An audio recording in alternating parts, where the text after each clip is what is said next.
الحمد لله رب العالمين والصلاة والسلام على خاتم الأنبياء والمرسلين وعلى آله وصحبه أجمعين اما بعد۔ گزشتہ نشست میں تمام اسباق کا خلاصہ پیش کیا گیا تھا اور آج سے ان اسباق کو تفصیل سے پیش کیا جا رہا ہے۔ تو آج کے سبق کا عنوان ہے قدیمی کتب فتاوی، جس میں قدیمی فتویٰ کی کتابوں کا تعارف پڑھیں گے۔ تو اس میں پہلی کتاب ہے رد المختار علی الدر المختار۔ یہ کتاب ہے علامہ محمد امین بن عابدین شامی، اسے فتویٰ شامی بھی کہا جاتا ہے۔ حنفی فقہ میں یہ کتاب بہت ہی اعلیٰ پایہ کی ہے۔ مسائل کی تنقیح، مشائخ کے اقوال کے درمیان تصحیح و ترجیح اور مجملات کی تفسیر و توضیح میں اپنی مثال آپ ہے، اور متاخرین کے لیے تحقیق و افتاء کا اہم مرجع، نئے مسائل کی تلاش میں بہت ہی معاون و مددگار کتاب ہے۔ اصل میں یہ حاشیہ ہے الدر المختار پر، جو شرح ہے تنویر الابصار کی۔ تو متن جو ہے تنویر الابصار وہ شیخ شمس الدین محمد بن عبداللہ بن احمد بن تمرتاش حنفی، جن کا سن وفات 1004 ہجری ہے، اس کی شرح ہے۔ اس پر یہ متن ہے، اس کی شرح ہے الدر المختار علامہ محمد بن علی بن محمد بن علی بن عبد الرحمن المعروف بعلاء الدین الحسکفی، جن کا سن وفات 1088 ہے۔ پھر الدر المختار پر علامہ شامی نے حاشیہ لکھا ہے، تو فتویٰ شامی کے نام سے مشہور ہو گئی ہے۔ مکتبہ دارالعالم الکتب الریاض نے اسے 13 جلدوں میں شائع کیا ہے۔ ساتھ ہی خزانۃ الفقہ ویب سائٹ سے اسے ڈاؤن لوڈ کر سکتے ہیں۔ اس کے ساتھ فتاوی شامی پر ایک قیمتی حاشیہ علامہ عبدالقادر الرافی رحمہ اللہ، جن کا سن وفات 1323 ہجری ہے، کا تحریر فرمودہ ہے، جو تقریرات الرافی کے نام سے مشہور ہے۔ یہ الگ سے 2 جلدوں پر شائع شدہ ہے۔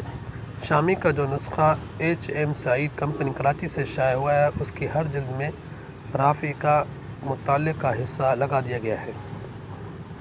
ہمارے سامنے دوسری کتاب ہے بدائع الصنائع۔ کتاب بدائع الصنائع کا پورا نام بدائع الصنائع فی ترتیب الشرائع ہے۔ اس کے مؤلف علامہ کاسانی یا کاشانی دونوں طرح مستعمل ہے، جن کا پورا نام علاء الدین ابوبکر بن مسعود بن احمد الکاسانی ہے۔ یہ نہ صرف مذہب حنفی کی بہت ہی معتبر بلکہ فقہ اسلامی کی بہترین کتاب ہے۔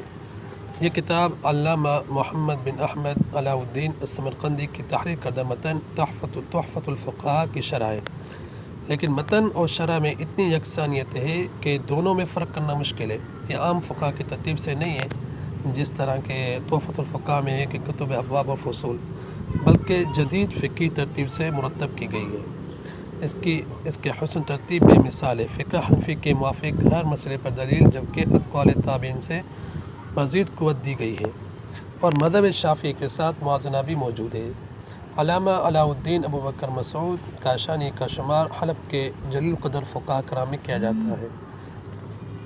آپ نے علم فقہ علاء الدین السمرقندی سے حاصل کیا۔ بعد میں آپ نے اپنے استاد کی کتاب تحفۃ الفقہاء کی شرح بنام بدائع الصنائع کی، جسے دیکھ کر آپ کے استاد بہت خوش ہوئے اور اپنی عالمہ فقیہہ بیٹی فاطمہ کا نکاح آپ سے کرا دیا۔ اس کتاب کو دارالکتب العلمیہ بیروت لبنان نے 10 جلدوں میں شائع کیا ہے۔ ساتھ ہی اس کتاب کو المکتبۃ الوقفیہ ویب سائٹ سے اسے مکمل ڈاؤن لوڈ کر سکتے ہیں۔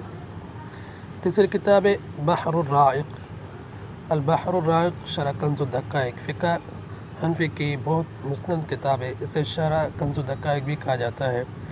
اس کے مؤلف زین الدین بن ابراہیم بن محمد، جو کہ سراج الدین ابن نجیم اور ابن نجیم مصری سے معروف ہیں۔ ان کی تاریخ وفات 970 ہجری ہے۔ ان کا لقب ابو حنیفہ ثانی ہے۔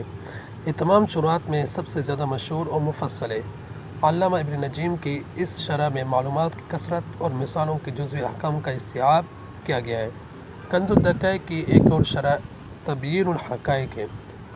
ان دونوں بحر الرائق اور تبیین الحقائق کے بارے میں کہا جاتا ہے کہ دونوں شرح مل کر ایک دوسرے کی تکمیل کرتی ہیں، کہ ایک میں استدلال اور دوسری میں مثالیں زیادہ ہیں۔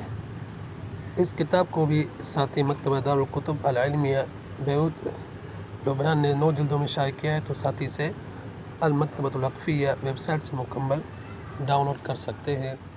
السلام علیکم ورحمۃ اللہ وبرکاتہ۔